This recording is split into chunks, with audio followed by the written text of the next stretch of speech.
আলহামদুলিল্লাহ রাব্বিল আলামিন ওয়াসসালাতু ওয়াসসালামু আলা আশরাফিল আম্বিয়াল মুরসালিন ওয়া আলা আলিহি ওয়া সাহবিহি আজমাইন আম্মা বা'দ।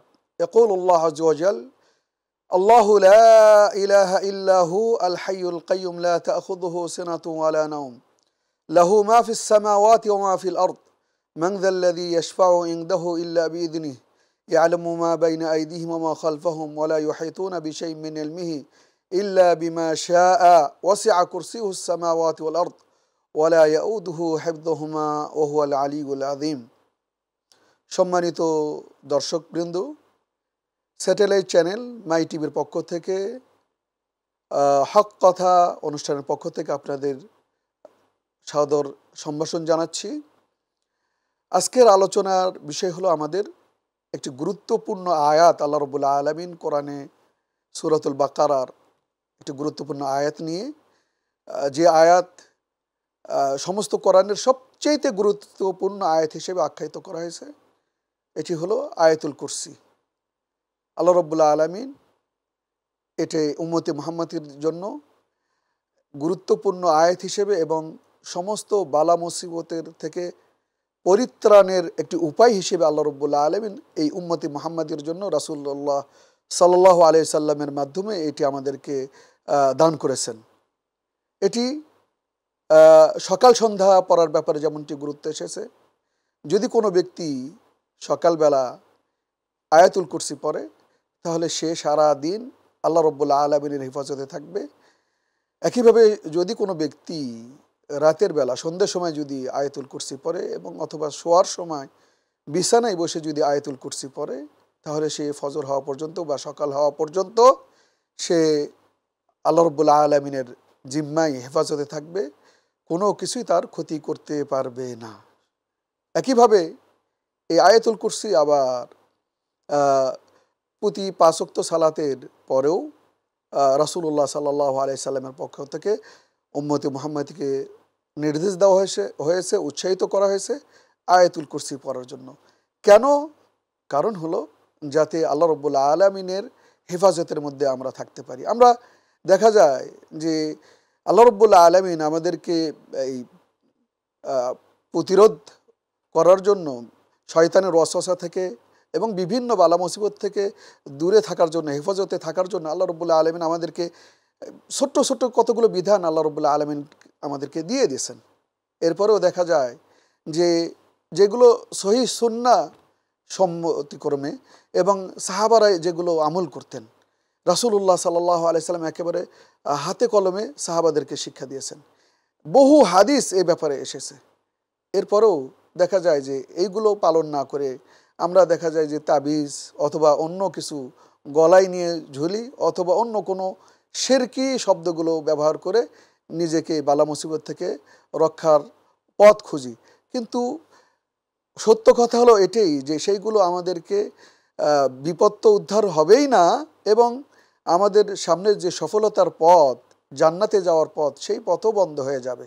এই জন্য আয়াতুল কুরসি থাকার পরেও আমরা যেন অন্য কোনো তাবিজ কবজ অথবা অন্য শিরকি দোয়া দরুদ অথবা কোনো কবিরাজ অথবা অন্য যারা কালা জাদু বিভিন্ন কিছু করে এই ধরনের ব্যক্তির কাছে নিজের হেফাজতের জন্য যেন না যায়। হেফাজত আমার কাছেই।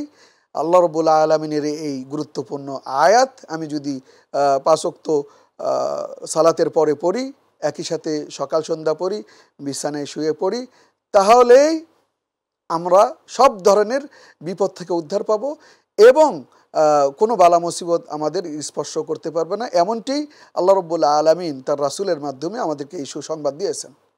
আশ্চর্যের বিষয় হলো এই আয়াতুল কুরসির নাজিল হওয়ার বা আমাদের মধ্যে আসার যে অবতারণা যেটা ঘটেছে বা যার মাধ্যমে আমরা আবু হুরায়রা রাদিয়াল্লাহু তাআলা আনহু ঘটনা এমনটি বর্ণনা করেন যে তাকে রাসূলুল্লাহ সাল্লাল্লাহু আলাইহি সাল্লাম সেই গনিমতের যে খেজুর, সেই খেজুর রাত্রের বেলা মসজিদে একত্রিত করার পরে সেটাকে পাহারা দেওয়ার জন্য দিলেন।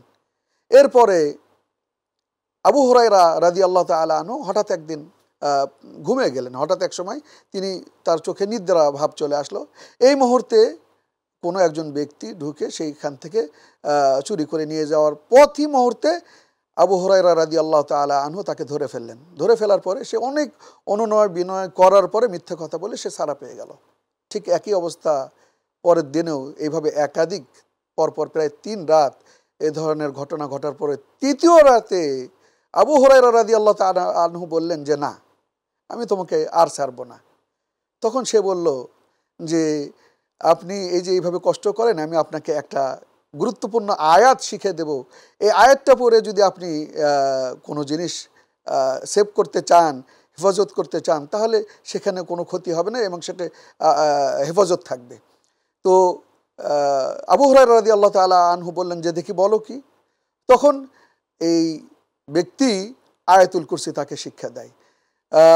এরপরে সকালবেলা ফজরের পরে রাসূলুল্লাহ সাল্লাল্লাহু আলাইহি সাল্লাম আবু হুরায়রা রাদিয়াল্লাহু তাআলা আনহুর চোখে চোখে পড়ার পরপরই তিনি হেসে দিয়েছেন। এরপরে আবু হুরায়রা রাদিয়াল্লাহু তাআলা আনহুকে রাসূলুল্লাহ সাল্লাল্লাহু আলাইহি ওয়াসাল্লাম জিজ্ঞেস করলেন যে, তোমার সেই ব্যক্তি যে খেজুর চুরি করতে আসলো, সেই ব্যক্তি কোথায়? তো তখন আবু হুরায়রা রাদিয়াল্লাহু তাআলা আনহু বললেন যে, রাসূল, আপনার কাছে ওহী তো আসবেই, আপনি সত্যিটাই তো জানবেন স্বাভাবিকভাবে, কিন্তু সে যে আমাকে যেটা শিক্ষা দিল সেটা আসলে কতটুকু সত্য? রাসূলুল্লাহ সাল্লাল্লাহু আলাইহি সাল্লাম উত্তর দিলেন, সাদাকাকা ওয়া হুয়া কাযুব, যে হ্যাঁ, সে তোমাকে যে বিষয়টা দিছে সেটা সত্য। এর উপরে সে যে দিক নির্দেশনা দিছে, সে যে কথা তোমাকে বলছে এর ফজিলত সম্পর্কে, এটা সত্য। তো এটা, এবং সেই ব্যক্তি ছিল আসলে শয়তান। সেই ব্যক্তি ছিল শয়তান। শয়তানের মাধ্যমে কিন্তু আবু হুরায়রা রাদিয়াল্লাহু তাআলা আনহু এই আয়াতুল কুরসি প্রথমে জানতে পারেন এবং সেটা রাসূলুল্লাহ সাল্লাল্লাহু আলাইহি সাল্লাম সেটা স্বীকৃতি দেন এবং এটাই সূরা বাকারার একটি অন্যতম আয়াত, আয়াতুল কুরসি হিসেবে খ্যাত। এই আয়াতুল কুরসিতে কেন এত গুরুত্বপূর্ণ? কারণ হলো এখানে আল্লাহ রাব্বুল আলামিনের কতগুলো গুণাবলী, সিফাত, নাম আছে। আল্লাহ রাব্বুল আলামিন বলছেন, ওয়ালিল্লাহিল আসমাউল হুসনা ফাদউ বিহা ওয়াদারুল্লাযিনা ইউলহিদুনা ফি আসমাইহি।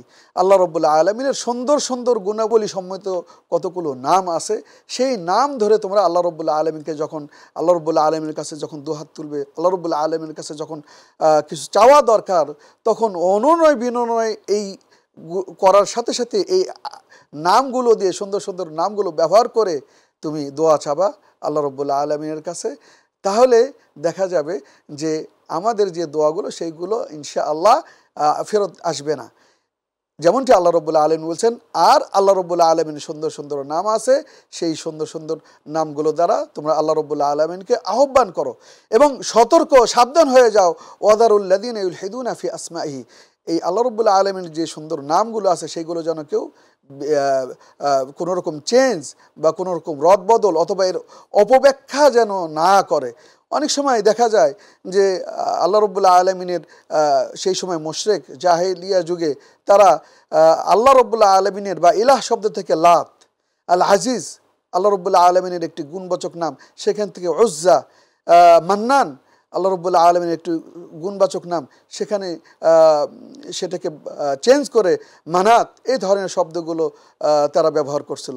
এই ক্ষেত্রেই আল্লাহ রাব্বুল আলামিন কঠিনভাবে সতর্ক করছেন যে আল্লাহ রাব্বুল আলামিনের নামগুলো যেভাবে আসছে সুন্দর সুন্দর নাম, সেই নামগুলো কোনোভাবেই চেঞ্জ করা যাবে না এবং সেই নামগুলো ব্যবহার করে যদি আল্লাহ রাব্বুল আলামিনের কাছে আমরা কিছু চাই, তিনি রহমান, যদি আমি বলি যে আল্লাহ আপনার নাম তো রহমান, আপনি দয়া করে আপনার রহমান নামের বরকতে আমাকে রহম করুন, আমি যে বিপদে আছি সেই বিপদ থেকে উদ্ধার করুন, তাহলে আল্লাহ রাব্বুল আলামিন আমাদেরকে উদ্ধার করবেন। এই কথা আমাদেরকে আল্লাহ রাব্বুল আলামিনই শিখিয়ে দিচ্ছেন, ওয়ালিল্লাহিল আসমাউল হুসনা ফাদউ বিহা।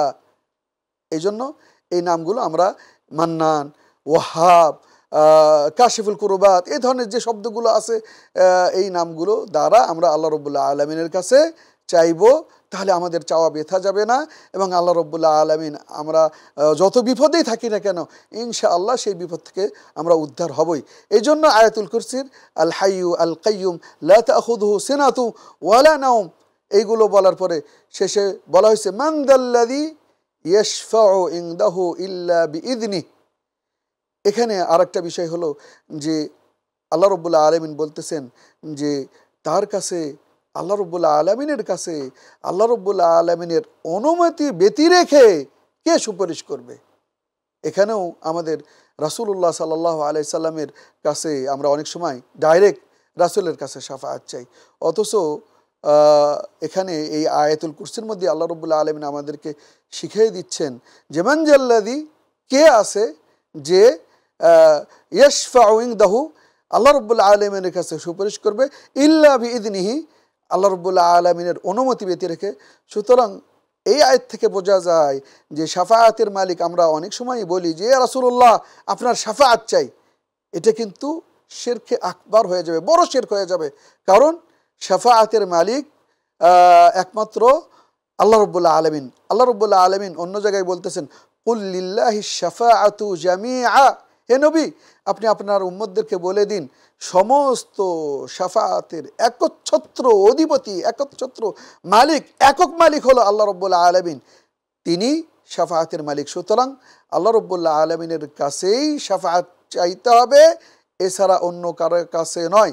মান যাল্লাযী ইয়াশফাউ ইনদাহু ইল্লা বিইذনিহি, আর কে তার কাছে অর্থাৎ আল্লাহ রাব্বুল আলামিনের কাছে কে শাফাআত চাবে, কারো কাছে কে শাফাআত চাবে আল্লাহ রাব্বুল আলামিনের অনুমতি ব্যতি রেখে। অর্থাৎ শাফাআতের মালিক, একচ্ছত্র অধিপতি মালিক হলো আল্লাহ রাব্বুল আলামিন।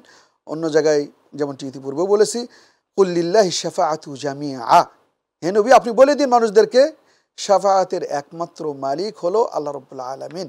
সুতরাং শাফাআত আমরা অনেক সময় দেখা যাচ্ছে যে ডাইরেক্ট রাসূলুল্লাহ সাল্লাল্লাহু আলাইহি সাল্লামের কাছে শাফাআত চাই। রাসূলুল্লাহ সাল্লাল্লাহু আলাইহি সাল্লামের কাছে যেরকম বিপদ আপদ থেকে উদ্ধার চাওয়া যাবে না, এটা আল্লাহ রাব্বুল আলামিনের অধিকার। একই সাথে আল্লাহ রাব্বুল আলামিনের কাছে রোগ বালাই থেকে মুক্তি চাওয়া একমাত্র আল্লাহ রাব্বুল আলামিনের কাছে চাইতে হবে, রাসূলের কাছে চাওয়া যাবে না। সন্তান সন্ততি আল্লাহ রাব্বুল আলামিনের কাছেই চাইতে হবে, রাসূলের কাছে চাওয়া যাবে না। ঠিক এগুলোর মতোই আরেকটি বিষয় হলো শাফাআত। শাফাআতের মালিক হলো আল্লাহ রাব্বুল আলামিন। আমরা রাসূলুল্লাহ সাল্লাল্লাহু আলাইহি সাল্লামের কাছে এইভাবে বলি যে রাসূল কিয়ামতের ময়দানে আপনি আমাদেরকে আপনার সুপারিশ চাই, আপনার শাফাআত চাই। আবার অনেকে বলে যে তাকে মহব্বত না করলে, তাকে যদি ভালো না বাসি, তিনি কি আমাদেরকে সুপারিশ করবেন? কথাটা এরকম নয়। এইভাবে যদি বলি আমাদের ভুল হবে।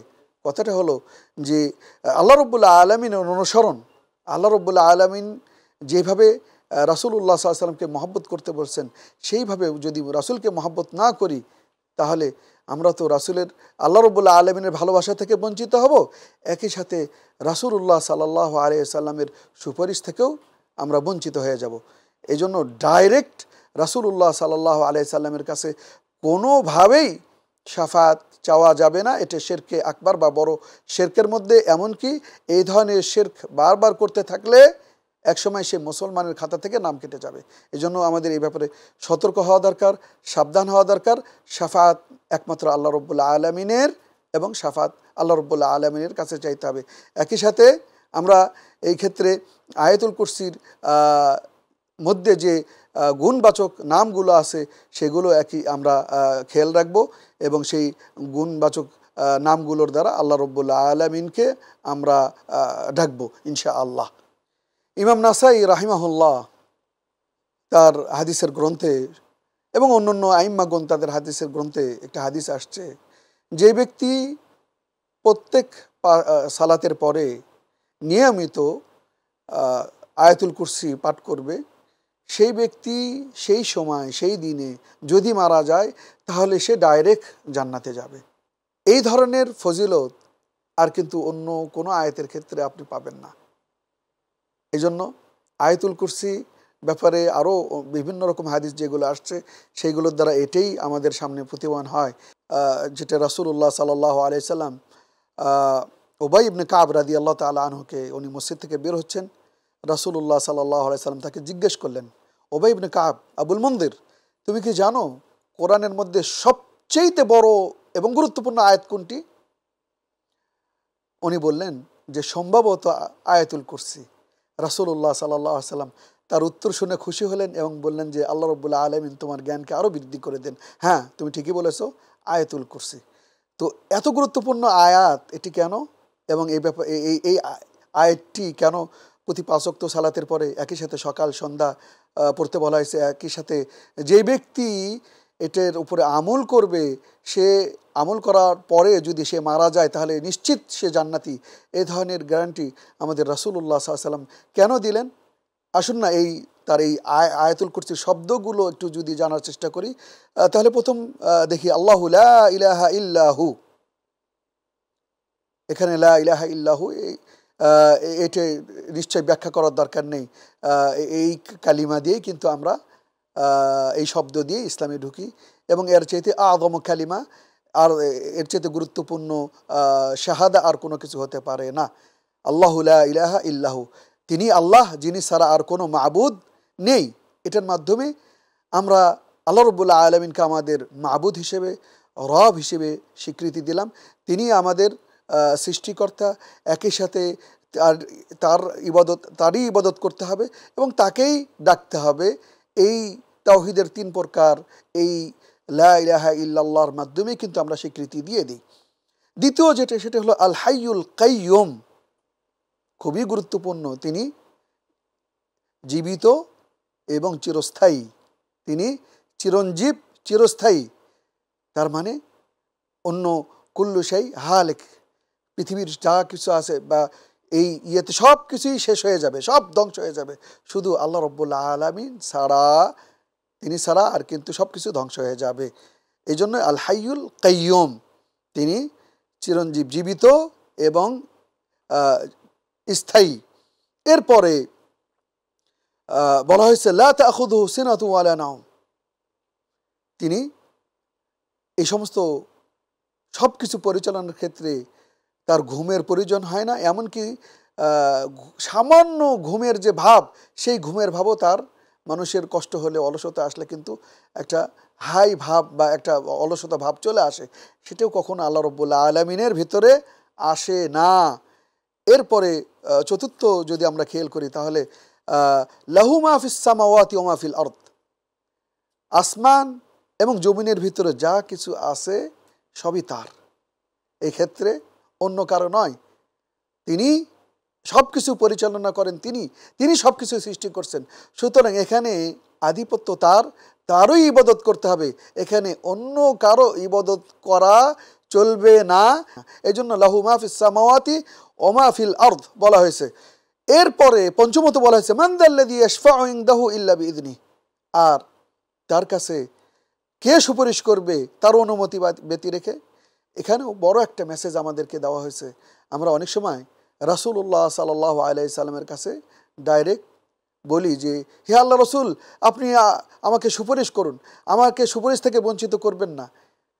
এটাও ভুল, এবং এই ধরনের শব্দ যদি আমরা কেউ ব্যবহার করি তাহলে এটা নিঃসন্দেহে শিরকে আকবার, এবং এই ধরনের শব্দ থেকে অবশ্যই আমাদেরকে দূরে থাকতে হবে। এই আয়াতের মাধ্যমে এটাই বোঝা যায় যে শাফাআতের একচ্ছত্র মালিক হলো আল্লাহ রাব্বুল আলামিন। এই জন্য আল্লাহ রাব্বুল আলামিন অন্য জায়গায় বলছেন মান যাল্লাযী ইয়াশফাউ ইনদাহু ইল্লা বিইযনি, এই জায়গায় বলছেন। আর আরেক জায়গায় বলছেন কুল লিল্লাহিশ শাফাআতু জামিআ, হে নবী আপনি বলে দিন আল্লাহ রাব্বুল আলামিনই একমাত্র শাফাআতের মালিক, সমস্ত শাফাআতের একচ্ছত্র অধিপতি হলো আল্লাহ রাব্বুল আলামিন। সুতরাং তিনি যেহেতু মালিক, আল্লাহ রাব্বুল আলামিনের কাছে যেরকম বিপদ আপদ থেকে উদ্ধার আমরা কামনা করি, রোগ বালাই থেকে মুক্তি চাই আল্লাহ রাব্বুল আলামিনের কাছে, সন্তান আদি না হলে যেমন আল্লাহ রাব্বুল আলামিনের কাছে আমরা হাত তুলে দোয়া চাই, সমস্ত বালা মুসিবত থেকে যেমন তার কাছে হাত তুলি দোয়া করি, ঠিক এইগুলোর মতোই শাফাআত একমাত্র আল্লাহ রাব্বুল আলামিনের কাছেই চাইতে হবে। রাসূলুল্লাহ সাল্লাল্লাহু আলাইহি সাল্লামের কাছে শাফাআত চাইলে সেটা শিরকে আকবারে পরিণত হবে, এবং এই শিরকে আকবার বারবার করলে আপনি যে কেউ আমার দ্বারা আপনার দ্বারা এই ধরনের ঘটনা ঘটলে আল্লাহ রাব্বুল আলামিন এর বাদ দিয়ে যদি রাসূলুল্লাহ সাল্লাল্লাহু আলাইহি সাল্লামের কাছে যদি শাফাআত চাই তাহলে আমার আমল নামা বরবাদ হয়ে যাবে। আল্লাহ রাব্বুল আলামিন অন্য জায়গায় বলতেছেন ইন্নাহু মান ইউশরিক বিল্লাহ ফাকাদ হারামাল্লাহু আলাইহিল জান্নাহ ওয়া মাওয়াহুন নার ওয়া মা লিয-যালিমিনা মিন আনসার, নিশ্চয় তোমরা জেনে রাখো যেই ব্যক্তি আল্লাহ রাব্বুল আলামিনের সাথে শিরক করবে তার উপরে জান্নাত চিরস্থায়ীভাবে হারাম এবং জাহান্নাম তার জন্য একমাত্র ঠিকানা। এই জন্য শাফাআত আমরা যদি ডাইরেক্ট আল্লাহ রাব্বুল আলামিনের কাছে না চেয়ে যদি এই কথা বলি, রাসূলের কাছে শাফাআত চাই, তাহলে কিন্তু সেটা শিরক আকবার হবে। হ্যাঁ, আমরা বলতে পারি যে আল্লাহ আপনার হাবিবের, আপনার রাসূলের শাফাআত পাওয়ার তৌফিক দান করুন। কিন্তু তা না করে যদি আমি ডাইরেক্ট বলি, হে আল্লাহ রসুল আমি আসআলুকা শাফা, যেটা অনেক সময় আমাদের অনেক বইয়েই পাওয়া যায়, ডাইরেক্ট এইভাবে বলা আছে, ইয়া রাসূলুল্লাহ আসআলুকা শাফা, হে আল্লাহ রসুল আমি আপনার কাছে শাফাআত চাই। এটা শিরক এবং শিরক আকবার। এটি সতর্ক হতে হবে, সাবধান হতে হবে। এই ধরনের কর্মকাণ্ড করলে সওয়াবের পরিবর্তে আল্লাহ রাব্বুল আলামিনের নৈকট্য লাভের থেকে বরং আমি আরও দূরে চলে যাব। রাসূলুল্লাহ সাল্লাল্লাহু আলাইহি সাল্লামের নৈকট্য লাভ থেকে আরও বরং রাসূলের শত্রুতে পরিণত হব। কারণ রাসূলুল্লাহ সাল্লাল্লাহু আলাইহি সাল্লাম ওয়ালাকাদ বাআসনা ফি কুল্লি উম্মাতির রাসূলা আন ইবুদুল্লাহা ওয়াজতানিবুত তাগুত। আল্লাহ রাব্বুল আলামিন রাসূলুল্লাহ সাল্লাল্লাহু আলাইহি সাল্লাম সহ অন্য নবী রাসূলদেরকে প্রেরণ একটি কারণে করেছেন, যে তারা আল্লাহ রাব্বুল আলামিনের ইবাদত করতে মানুষকে শিখিয়ে দেবে এবং আল্লাহ রাব্বুল আলামিনের সাথে যেন অন্য কাউকে শরিক না করে, শিরক যেন তারা না করে। আর আমি যদি এই শিরক থেকে না বেঁচে থেকে বরং রাসূলুল্লাহ সাল্লাল্লাহু আলাইহি সাল্লামের কাছে যদি শাফাআত চাই, তাহলে সেটাই শিরক হয়ে যাবে। ফলশ্রুতিতে আল্লাহ রাব্বুল আলামিনও আমার উপরে নারাজ হবেন, রাসূলুল্লাহ সাল্লাল্লাহু আলাইহি সাল্লামের নারাজ হবেন এবং আমার আমলগুলো বরবাদ হয়ে যাবে। বরং স্বয়ং আল্লাহ রাব্বুল আলামিন তার রাসূলকে ধমক দিয়ে বলতেছেন, লাইন আশরাকতা লা ইয়াহবাতান্না আমালুক, হে নবী আপনি যদি শিরক করেন তাহলে আপনার আমলও বরবাদ হয়ে যাবে। তাহলে আল্লাহ রাসূলুল্লাহ সাল্লাল্লাহু আলাইহি সাল্লামের ব্যাপারে যদি আল্লাহ রাব্বুল আলামিন এইরকমভাবে কঠোর কথা বলেন, তাহলে আমরা তো অনেক দূরের কথা, আমাদের তো আমল আরও অনেক আগে যদি শিরক করে বরবাদ হয়ে যাবে। এই জন্য মান যাল্লাযী ইয়াশফাউ ইনদাহু এর মাধ্যমে আল্লাহ রাব্বুল আলামিন আমাদেরকে শিখিয়ে দিচ্ছেন, এই আয়াতুল কুরসির মাধ্যমে আমাদেরকে সকাল সন্ধ্যা একই সাথে প্রত্যেক ৫ ওয়াক্ত সালাতের পরে এটা পড়তে হবে এবং এর অর্থগুলো জানতে হবে, সেই অনুযায়ী আমলও করতে হবে। তার সুন্দর সুন্দর নামের মাধ্যমে আল্লাহ রাব্বুল আলামিনের কাছে চাইতে হবে, আল্লাহ রাব্বুল আলামিনের কাছে রাসূলের শাফাআত চাইতে হবে আল্লাহ রাব্বুল আলামিনের মাধ্যমে। আমরা আমাদেরকে সবাইকে আল্লাহ রাব্বুল আলামিন যেন তার রাসূলের, তার হাবিবের সেই কঠিন মুহূর্তে, কঠিন দিনে আল্লাহ রাব্বুল আলামিন যেন তার হাবিবের সুপারিশ, শাফাআত পেয়ে আমাদেরকে ধন্য করেন এবং আমরা সেই কঠিন মুহূর্ত থেকে, বিপদ থেকে উদ্ধার হয়ে রাসূলুল্লাহ সাল্লাল্লাহু আলাইহি সাল্লামের সাথে সাথে যেন আমরা জান্নাতে যেতে পারি। আমিন। হাদা ওয়া সাল্লাল্লাহু আলা নবিনা মুহাম্মাদিন ওয়া আলা আলিহি ওয়া সাহবিহি আজমাইন।